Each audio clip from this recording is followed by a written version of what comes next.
Hey, Composite Gloves here. This is the 24th video in the Massive from the Ground Up tutorial series, and today we will be covering the global tab. I'm going to move kind of fast because honestly, it's not that crazy.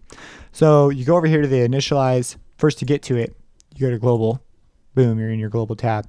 If you click initialize patch, it will send you to a creation position, and both your filters will be on, your mix will be on, which you would think is like really nice, but it's not, because if you're in a preset, when you do this, it writes over your preset unless you click save as, and I don't like risking that, so I just go to new sound, and I generally change things as I go anyways. So that's what that does. You have a global tune, which you can globally tune. It's important to note that if you change your global tune, all your presets are affected by that global tune change.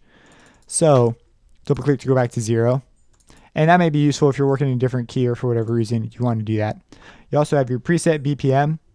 Reset has to do with changing the source signal, and the manual, it said it's the equivalent of setting your sequencer, like if it was over here, back to 0. But it doesn't really matter. I've never used it. But if you have your external sync off, you can make Massive run at a tempo independent of your DAW. Or you can turn it on, and now it runs at the tempo your DAW is at. And you cannot change it except if you change the tempo on your DAW. And again, reset on, that's what that does. So if you go to the stop hold envelope, this is how you stop that hold. So we have envelope 4 as our master envelope, as we've discussed before. If you click hold, let me turn the volume down. It never ends. It just will not shut up. Now, there's a way to deal with this. First way is just click the stop button on your DAW. And in FL Studios, this is what that button's supposed to do. But as you can see, even if it's not on, it still works in FL Studios. It might be different for your DAW, and you might need to have that button on. I don't know. But that's what that button was supposed to do on sequence stop. And, or maybe not. Maybe I'm completely misinterpreting that button. Who knows? Then there's this MIDI CC option, so you can stop it by clicking that button. And you can actually map this to your MIDI controller, and bang, you have a way to stop it in a live performance at easy reach. So that's really useful, helpful to know about that. Now over here, this is really important. So you have global quality, use preset setting, and then preset quality. Okay, when you save a preset, you click use, they usually choose one of these. And as you go down, you'll notice that they actually do use them, and they use different amounts of CPU. Ultra does oversampling, and sometimes that's a little bit of overkill. No pun intended. Oversampling, overkill. Maybe it's not a pun at all. But if you go to Ultra, it does that, and that just basically, it's supposed to ensure you, there's a whole process. Just go look up oversampling, and you'll be like, well, there's this whole thing behind oversampling. It's used in a lot of places.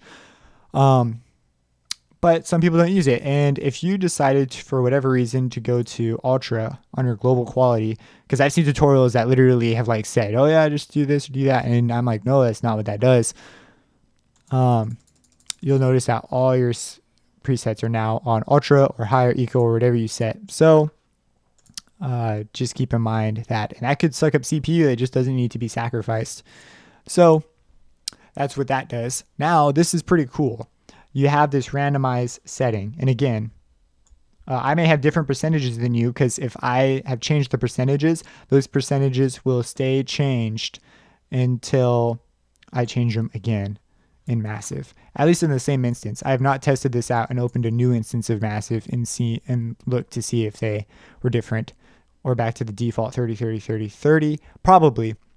But what this basically is a random patch generator, and you have all these different things you can randomize in here. So you have randomize, and you can randomize everything, which you have to select here. And bang, you just start randomizing all over the place. And it's important to note that it does not turn your stuff on and on. So if stuff's off, it will stay off. Okay. And you can select what you want it to randomize, and it does it by a percentage value. So I'm giving it like 85% change to my oscillators, but I could take it down to like 19 and then it won't change as much. It's a much more conservative change. And you can do that for your insert effects, your master effects, which would be these guys, and your filter. And I'm pretty sure, no, it doesn't change your EQ. Okay, and that's what that does. Now, if you're going to ask me what matrix and type select are, and connections and mod depth and parameter, I don't know. I know what I know these are parameters and these are envelopes. And I know that, oh, you know what? I wonder, let's do an experiment real fast. If we put envelopes on stuff, let's just put 2 on and then hit randomize.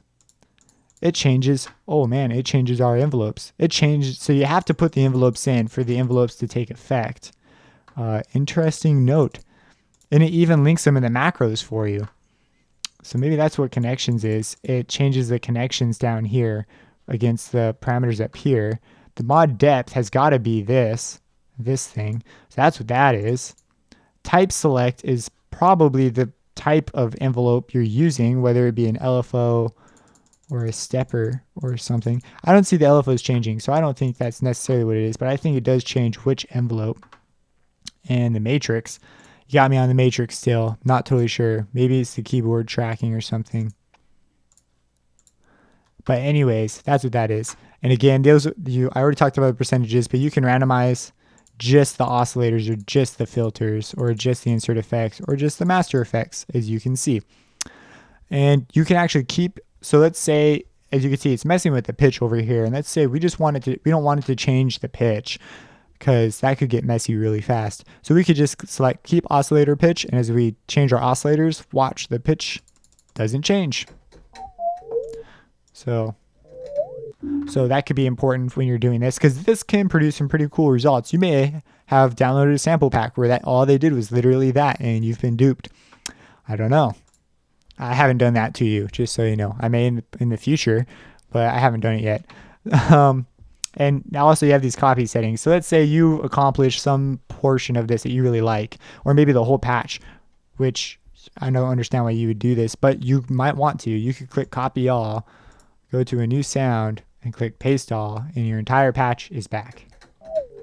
Or you could select just a portion of it, just for say the oscillators section, go to a new sound, which currently is a new sound, and you click paste, and you would get what only the oscillators were set at. This could be a cool way to discover some neat things too as well. Man, I want to know what the matrix does. Let's just randomize the matrix. That's pretty much it. If you enjoy these videos, subscribe. Let's, oh, this is the matrix. There you go. That's what the matrix is. It's a light show. And it's a modulating oscillator. So yeah, if you enjoy these tutorials, subscribe. Check out my music on composedgloves.com, my Facebook page. Like, comment, subscribe. Just subscribe if I didn't say that for the first, 3 times. So thanks for watching and have a blessed day.